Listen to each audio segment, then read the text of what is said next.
1761년 창덕궁 동궁전, 한밤중에 정적을 찢는 한 여인의 비명이 허공을 갈랐습니다.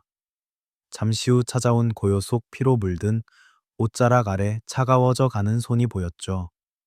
그 손의 주인은 사도세자가 사랑했던 여인 경빈 박씨였습니다. 그녀를 죽인 사람은 다름 아닌 그녀가 그토록 사랑한 남자 사도세자. 사랑이 광기로 변해버린 순간 조선 왕실은 가장 잔혹한 비극의 한 장면을 맞이했습니다. 이 이야기는 사랑과 권력, 그리고 인간의 한계가 만들어낸 한 시대의 어두운 그림자입니다. 1761년 정월 눈이 소복이 쌓인 창덕궁의 밤, 하얀 달빛 아래 동궁전의 고요는 갑작스러운 한 여인의 비명으로 산산이 깨졌습니다. 잠시 후 찾아온 침묵 속에서 궁녀들의 떨리는 숨소리만이 남았죠.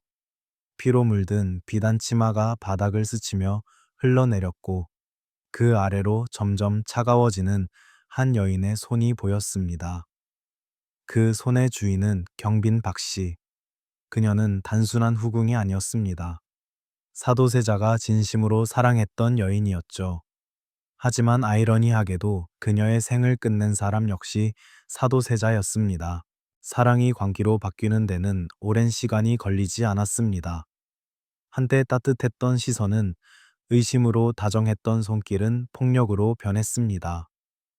그녀의 비명은 단지 죽음의 울부짖음이 아니라 인간의 사랑이 어떻게 파멸로 향하는지를 보여주는 절규였을지도 모릅니다. 그날 밤 동궁전의 문은 굳게 닫혔고 왕실은 깊은 침묵에 빠졌습니다. 경빈 박씨의 시신은 조용히 치워졌지만 그녀의 이름은 조선 궁중사의 가장 어두운 장면으로 남게 되었습니다. 그러나 이 비극은 단 한순간의 광기가 아니었습니다. 그것은 오랜 억압 사랑의 금기, 그리고 인간의 내면이 무너져 내린 결과였습니다. 이제 이야기는 그 비극의 뿌리를 더듬어 올라갑니다. 한 여인이 어떻게 세자의 사랑을 받게 되었는지, 그리고 그 사랑이 어떻게 그녀를 파멸로 이끌었는지를요. 그것은 단순한 사랑 이야기가 아니라 조선 왕실의 권력과 감정이 얽힌 복잡한 심리의 기록입니다.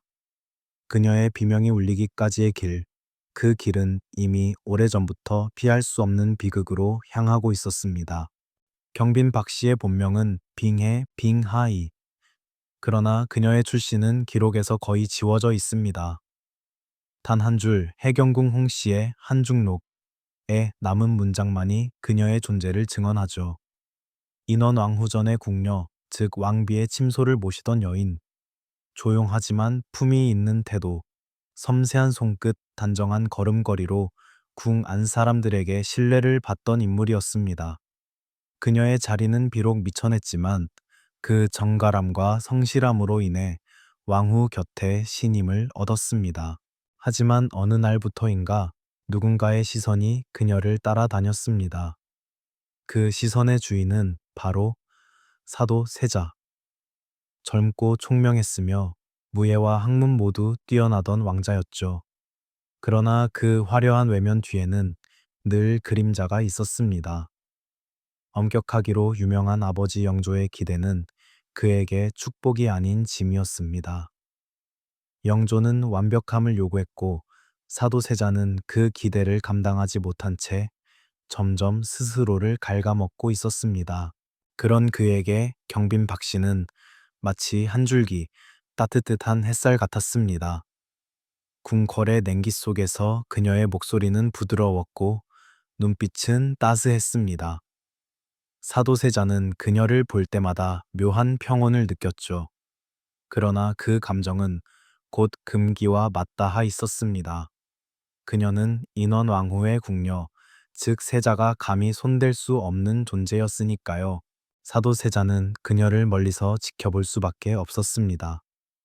매일 왕실의 의례 속 먼 거리에서 그녀의 뒷모습을 바라보며 마음속에 꾹꾹 눌러 담은 감정. 그것은 사랑이라 부르기엔 너무 절실했고 욕망이라 하기엔 너무 아팠습니다. 사랑이란 때로는 닿지 못하기 때문에 더욱 타오르는 법이죠. 그 무렵에 사도세자는 누구보다 외로웠습니다.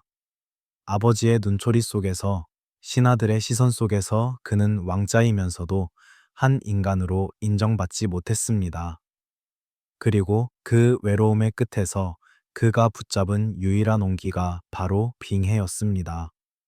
그녀는 궁녀로서의 의무와 예법을 지켰지만 세자의 눈빛을 피할 수는 없었습니다.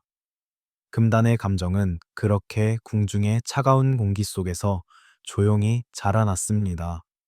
언젠가 폭발할 운명의 불씨처럼 그들의 사랑은 이미 이때부터 비극을 예고하고 있었던 것입니다.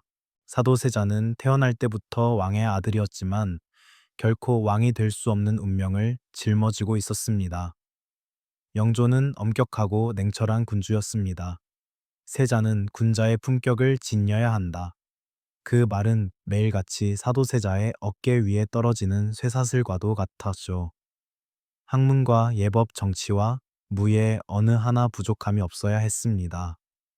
하지만 아무리 노력해도 아버지의 눈빛에는 늘 실망이 깃들어 있었습니다. 그런 아버지의 기대는 칭찬이 아닌 두려움이 되었습니다. 세자는 매 순간 스스로를 증명해야 했고 실패의 그림자는 언제나 처벌로 이어졌습니다. 밤마다 경연을 마친 후 사도세자는 홀로 궁의 마루에 앉아 자신의 손을 바라봤다고 합니다. 그 손은 검술을 익힌 강한 손이었지만 아버지 앞에서는 늘 떨렸습니다. 그 떨림 속에 깃든 것은 분노와 공포, 그리고 끝없는 외로움이었습니다. 그때 인원왕 후전의 복도 끝에서 조용히 걸어오는 한 여인을 보았습니다. 그 여인의 이름이 빙해였습니다. 화려하지는 않았지만 눈빛에는 맑은 빛이 있었죠. 세자는 그녀의 웃음소리를 들을 때마다 마음속의 어둠이 잠시 잦아드는 것을 느꼈습니다.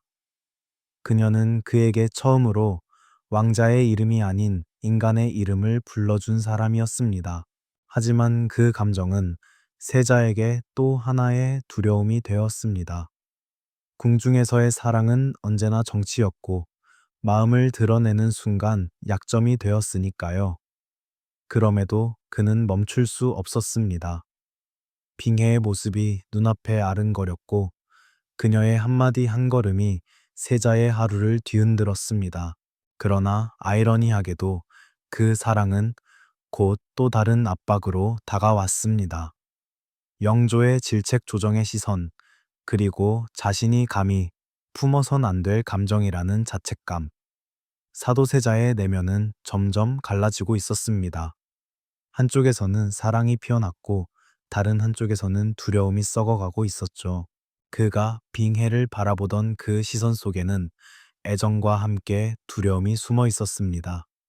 이 사랑이 나를 구원할까? 아니면 나를 파멸시킬까? 그는 이미 그 답을 어렴풋이 알고 있었을지도 모릅니다. 하지만 인간의 마음은 이성으로 제어할 수 없는 법이죠. 그의 사랑은 그렇게 서서히, 그러나 필연적으로 비극을 향해 걸어가고 있었습니다. 1757년 인원왕후가 세상을 떠나자 궁궐의 질서는 잠시 흔들렸습니다. 그 장엄한 국상, 구호상의 뒤편에서 누구보다도 안도한 사람이 있었습니다. 바로 사도세자였습니다. 그를 늘 감시하던 인원왕후의 눈길이 사라지자 그동안 감춰온 감정이 폭발하듯 솟구쳤던 것이죠. 그렇게 세자는 마침내 오랜 세월 마음속에 품어왔던 여인 궁녀 빙해를 자신의 곁으로 불러들였습니다. 그녀는 곧 경빈 박씨로 불리며 세자의 후궁이 되었습니다. 하지만 이 사랑의 시작은 이미 불길했습니다. 국상 중에 금기를 어긴 사랑이었고 더 큰 문제는 영조의 허락 없이 이루어진 일레바브이었습니다. 당시의 조선은 예법으로 지탱된 나라였습니다. 왕실의 질서는 곧 하늘의 질서로 여겨졌죠. 그런 예를 거스르는 일은 곧 왕권에 대한 도전이었습니다. 영조에게 경빈 박씨는 단지 한 여인이 아니라 자신의 어머니격인 인원 왕후를 모시던 궁녀였습니다. 그런 여인을 아들이 후궁으로 삼았다는 건 혈통의 질서와 윤리를 무너뜨린 모독이었죠. 소식을 들은 영조는 분노로 몸을 떨었습니다. 그는 세자를 불러 꾸짖었고 그 여인을 당장 궁에서 내치라 명했습니다. 하지만 사도세자는 굴복하지 않았습니다.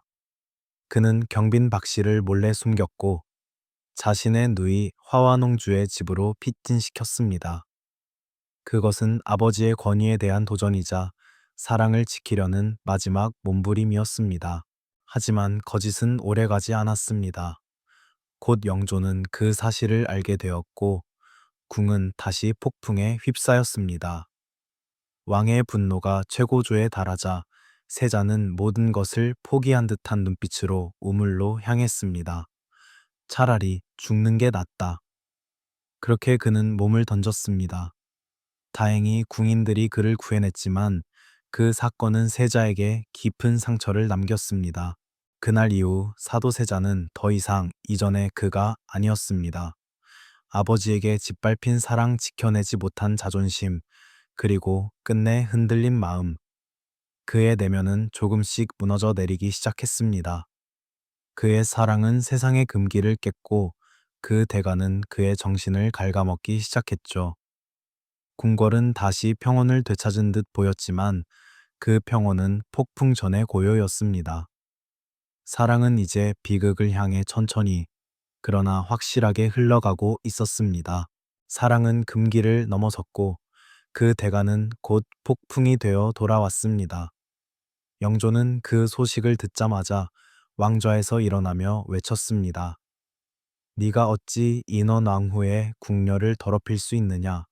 그 목소리는 천둥 같았다고 궁은 숨을 죽였습니다. 그에게 경빈 박씨는 단순한 여인이 아니었습니다. 왕실의 위엄과 질서 조선의 근본을 건드린 상징이었죠. 영조는 곧 세자를 불러 꾸짖으며 명했습니다. 그 여자를 당장 출궁시켜라. 다시는 내 궁 안에서 발붙이지 못하게 하라. 그러나 사도세자는 아버지 앞에 무릎을 꿇은 채 고개를 들지 않았습니다. 그 눈빛은 두려움과 사랑 절망이 뒤섞여 있었죠. 전하시는 그 여인 없이는 살 수 없습니다.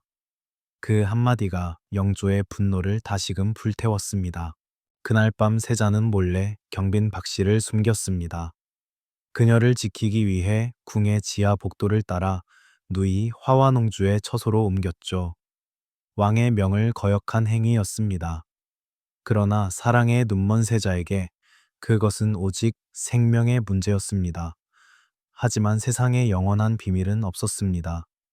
며칠 뒤 영조는 모든 사실을 알아냈고 그 분노는 이전과는 달랐습니다. 그는 더 이상 왕이 아닌 아버지의 감정으로 세자를 질책했습니다. 그날 새벽 세자는 동궁의 마루 끝에 서 있었습니다. 하늘은 잿빛이었고 눈발이 흩날렸습니다. 그는 천천히 걸음을 옮겨 우물 앞에 섰습니다. 그리고 속삭였습니다. 아버지, 저는 더 이상 버틸 수 없습니다. 그 몸이 찬물 속으로 떨어지는 소리가 겨울 공기를 가르며 퍼져나갔습니다. 다행히 궁인들이 달려와 그를 구해냈지만 세자의 영혼은 이미 무너지고 있었습니다. 영조도 그제서야 자신의 분노가 낳은 결과를 깨달았는지 한동안 아무 말도 하지 못했습니다. 그날 이후 세자는 변했습니다. 그의 눈빛은 더 이상 살아있는 자의 것이 아니었고 웃음은 사라졌습니다. 사랑을 지켰지만 동시에 자신을 잃은 남자. 그날 우물 속에서 세자는 이미 절반쯤 죽어 있었는지도 모릅니다. 그가 지키려 한 건 한 여인의 사랑이었지만 그 대가로 그는 자신의 정신을 내어준 셈이었죠. 그 모든 소동 끝에 경빈 박씨는 궁에 남게 되었습니다. 하지만 그것은 사랑의 승리가 아니라 타협의 결과였습니다. 영조는 겉으로는 분노를 거두었지만 내심 아들의 불안정한 행동을 우려했습니다. 사도세자는 그 후로도 한동안 침묵 속에서 살았죠. 그러나 그 침묵의 끝에는 따스한 기적이 있었습니다. 경빈 박씨와의 사이에서 딸 청근 현주와 아들 은정훈이 태어난 것입니다. 사도세자는 두 아이를 누구보다 사랑했습니다. 그들의 웃음소리를 들으며 잠시나마 마음의 평안을 되찾았다고 합니다. 경빈 박 씨의 곁에서는 세자가 부드러워졌고 그 눈빛에는 다시 인간적인 온기가 깃들었습니다. 그러나 행복은 길지 않았습니다. 세자의 지나친 총애는 곧 또 다른 균열을 낳았습니다. 경빈 박 씨의 처소는 내수사의 재정을 넘겨받아 꾸며질 만큼 화려했습니다. 붉은 비단 장막 금실로 수놓은 병풍 향이 가득한 방. 궁녀들 사이에서는 그녀를 부러워하는 시선과 시기 어린 수군거림이 퍼져갔습니다. 특히 세자의 정실인 해경궁 홍 씨에게는 이 상황이 견디기 어려웠습니다. 그녀는 한중록에서 그 여인의 됨됨이가 교만했다고 적었지만 그 말 뒤에는 어쩌면 질투와 두려움이 섞여 있었을지도 모릅니다. 경빈 박 씨는 단지 세자의 여인이 아니라 그가 유일하게 안식을 찾는 존재였습니다. 해경궁 홍 씨는 남편이 다른 여인에게 웃음을 보이는 것을 지켜보며 서서히 마음의 벽을 쌓았습니다.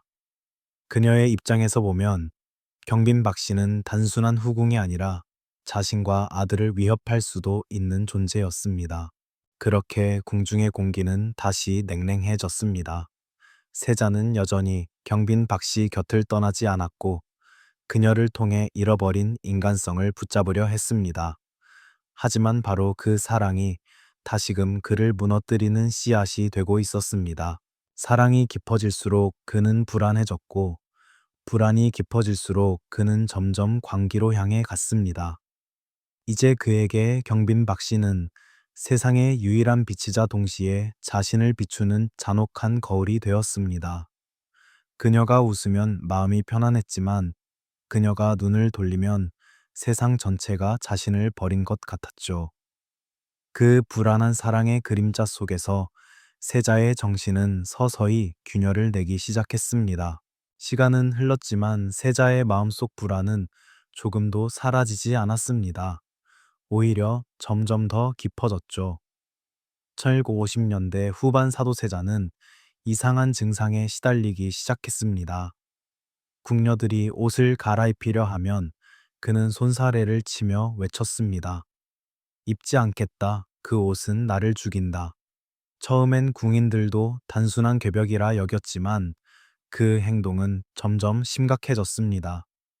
어떤 날은 옷을 다 찢어버리기도 하고 며칠씩 아무 옷도 입지 않은 채 방 안에 틀어박혀 있기도 했습니다. 사람들은 그 병을 의대병이라 불렀죠. 옷을 입는 것을 극도로 두려워하는 병. 한중록에는 그가 옷이 해져서 실밥이 풀려나가도 새 옷을 거부했다는 기록이 남아 있습니다. 현대의학적으로 본다면 강박증이나 정신분열의 초기 증상과 유사하다고 하죠. 그러나 당시 조선에는 정신질환이라는 개념조차 없었습니다. 그저 미친 세자로 불릴 뿐이었습니다. 경빈 박 씨는 그런 남편을 가장 가까이에서 지켜보았습니다. 옷을 갈아입히고 식사를 챙기고 그가 잠 못 드는 밤마다 등을 어루만졌습니다. 그녀는 두려워하면서도 그를 포기하지 않았습니다. 하지만 점점 사도세자의 눈빛이 달라지고 있었습니다. 사랑스러웠던 눈빛은 불안에 뒤섞인 초점 없는 시선으로 바뀌었고, 때로는 그 시선이 자신에게 향하는 것도 두려웠습니다. 영조의 질책은 계속되었습니다. 세자는 더 이상 아버지의 얼굴조차 똑바로 보지 못했습니다. 그리고 그때마다 그는 궁의 가장 깊은 곳으로 숨어들었습니다. 그가 의지할 수 있는 건 오직 경빈 박 씨뿐이었죠. 그녀는 끝없이 그를 위로했지만 그 위로조차 세자에게는 새로운 압박이었습니다. 사랑하는 사람에게조차 마음을 내어놓을 수 없다는 절망. 그의 정신은 점점 더 뒤틀렸고 현실과 환각의 경계가 무너져 갔습니다. 밤마다 그는 혼잣말을 했다고 합니다. 모두 나를 감시하고 있다. 심지어 너도. 경빈 박 씨는 그 말을 듣고도 눈을 감았습니다. 사랑은 때로는 외면을 선택해야 했으니까요. 그녀는 끝까지 믿고 싶었습니다. 자신이 그를 지킬 수 있다고. 하지만 그때 이미 세자의 광기는 돌이킬 수 없는 지점에 이르고 있었습니다. 그녀의 손길조차 그를 안정시키지 못했습니다. 그 사랑은 더 이상 위안이 아니라 세자를 더욱 괴롭히는 거울이 되어 있었습니다. 광기의 그림자가 짙어질수록 궁은 점점 조용해졌습니다. 사람들은 세자의 처소를 피했고 문을 닫은 차에 속삭였습니다. 세자가 또 옷을 찢으셨대. 어제는 대전 근처에서 칼을 휘두르셨다지. 그 소문은 바람처럼 퍼졌고 어느새 왕실 전체가 세자를 두려워하게 되었죠. 그 혼돈의 한가운데 경빈 박씨는 여전히 그의 곁을 지켰습니다. 그녀는 세자를 달래며 옷을 입히려 했고 밤이면 그가 악몽에 시달릴 때 손을 잡아 주었습니다. 하지만 세자의 병은 이미 단순한 불안의 수준을 넘어선 상태였습니다. 그는 자신을 감시하는 눈길에 광분했고 자신을 걱정하는 말에도 격렬히 반응했습니다. 그때 경빈 박씨가 그를 향해 조심스레 말을 꺼냈습니다. 세자저와 부디 마음을 가라앉히시옵소서. 전하의 분노가 오히려 스스로를 해치십니다. 그 말은 진심이었습니다. 그녀는 여전히 남편이 바른 길로 돌아오길 바랐고 사랑으로 그를 구할 수 있다고 믿었습니다. 하지만 그 진심이 세자의 귀에는 전혀 다르게 들렸습니다. 나를 꾸짖는 건가? 너도 그자들처럼 나를 미쳤다고 부르는 건가? 순간 그의 얼굴에 피가 몰렸습니다. 분노와 수치, 그리고 공포가 한꺼번에 터져 나온 듯한 표정이었습니다. 그날 이후 세자는 경빈 박씨를 바라보는 눈빛이 달라졌습니다. 사랑의 온기가 사라지고 대신 의심이 피어올랐습니다. 그녀의 한마디, 그녀의 숨결, 그녀의 눈빛마저 자신을 판단하는 것처럼 느껴졌던 겁니다. 영조실록에는 영조가 세자를 꾸짖으며 남긴 기록이 있습니다. 그 여인이 강직하여 내 비행을 바로잡으려다 죽음을 당했다. 그 한 줄의 기록은 경빈 박씨가 얼마나 진심으로 세자를 사랑했는지를 보여주는 증거입니다. 그녀는 왕실의 여인이기 전에 한 남편의 아내였고 그를 바르게 만들고 싶어 했습니다. 하지만 광기에 잠식된 사랑은 더 이상 사랑이 아니었습니다. 세자는 그녀의 충고를 배신으로 받아들였고 그녀의 눈빛에서 위로가 아닌 두려움을 보았습니다. 사랑은 그렇게 무너졌습니다. 한때 서로의 구원이던 두 사람은 이제 서로의 고통이 되었죠. 경빈 박씨는 매일같이 기도했습니다. 이 사람을 제발 돌려주소서. 그가 제 남편이었던 그 시절로 돌아가게 해 주소서.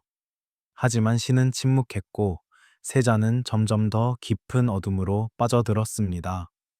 그리고 1761년 그 침묵은 마침내 피로 끝나는 절정으로 터져 나옵니다. 그날 창덕궁의 새벽은 다시 한번 붉게 물들게 될 운명이었습니다. 1761년 정월 유난히 매서운 바람이 창덕궁을 스쳤습니다. 그날 새벽 동궁전에서는 다시는 돌이킬 수 없는 일이 벌어졌습니다. 사도세자의 방에서는 연신 고함과 물건 부서지는 소리가 들렸고 궁녀들은 숨을 죽인 채 문 밖에서 떨고 있었습니다. 경빈 박씨는 그 방 안에 있었습니다. 남편을 달래기 위해 그가 옷을 입지 않으려 할 때마다 조용히 손을 뻗었습니다. 그러나 그날의 세자는 더 이상 그녀가 알던 그가 아니었습니다. 이보시오, 저하, 부디 진정하십시오. 그녀의 목소리는 떨렸습니다. 하지만 그 순간 세자의 눈이 번뜩였습니다. 네가 나를 업신여기는구나. 모두 나를 미쳤다고 하는구나. 그의 손이 번개처럼 움직였고 다음 순간 방 안에는 비명과 함께 무너지는 소리가 울렸습니다. 그날 사도세자의 손에 의해 경빈 박씨는 세상을 떠났습니다. 피가 비단 옷자락을 적셨고 그녀의 손은 아직도 세자의 옷자락을 붙잡은 채로 굳어 있었다고 합니다. 그 손끝에는 분노도 원망도 없었습니다. 오히려 남편을 향한 마지막 연민이 남아 있었다고 하죠. 한중록에는 사건 직후 세자가 경빈 박 씨의 시신을 닦아주며 중얼거렸다는 기록이 있습니다. 동궁의 궁녀가 이렇게 더럽혀져서야 되겠느냐. 그 말에는 후회도 슬픔도 그리고 이성을 잃은 자의 공허함만이 섞여 있었습니다. 비극은 거기서 끝나지 않았습니다. 야사에 따르면 세자는 분노의 여진 속에서 어린 아들 은정훈에게까지 칼을 들이댔다고 합니다.